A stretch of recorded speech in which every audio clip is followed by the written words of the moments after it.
குட்ன்னு சொல்லியிருக்கீங்க. ஓகேங்க, ஓகேங்க.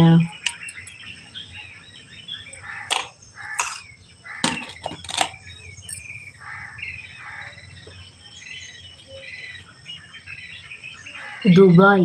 நீங்க துபாய்ல இருக்கீங்களா? ஓகேங்க. மிக்க நன்றிங்க. எனக்கு சப்போர்ட் பண்ணிட்டு இருக்கீங்க. ரொம்ப சந்தோஷம். நன்றிகள்.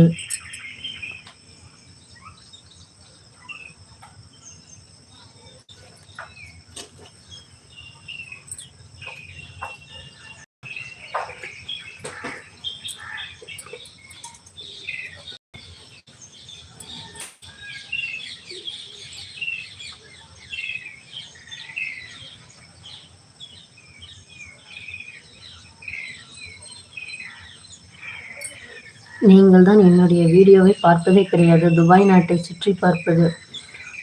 இல்லைங்க. அது எப்படி சொன்னாங்கன்னு கேட்டீங்கன்னாக்கா, சேனல் உள்ள போய் பார்க்கறத விட மேல வரும்போது பார்க்கணும் அப்படின்னு சொன்னாங்க. அப்பதான் சப்ஸ்கிரைப் பண்ணணும்னு சொன்னாங்க. உங்க லைவும் எனக்கு காட்டல. சேனல் உள்ள போய் பார்க்கறதுக்கு எனக்கு தெரியல. எப்படி போகணும்னு சொல்லி இதுல எழுதுங்க. நான் அப்படியே அது மாரி போய் பார்க்குறேன். கோச்சிக்காதீங்க, தப்பா எடுத்துக்காதீங்க. எனக்கு அந்த அளவுக்கு எதுவும் தெரியாது. அதுவும் இல்லாம பசங்க படிக்கிறதுனால, பெரிய பாப்பா +2 படிக்கிறாங்க. அதனால செல்லு அவங்களுக்கு தான் முக்கால்வாசி. எனக்கு கிடைக்கிறது கொஞ்ச நேரம். அவங்க ஸ்கூல் போனதுக்கப்புறம் எடுத்து இது மாரி லைவ் போடுறது, ஷார்ட்ஸ் போடுறது அது மாரி பண்ணிட்டு இருக்கேன். கோச்சிக்காதீங்க. அடுத்து நான் உங்களோட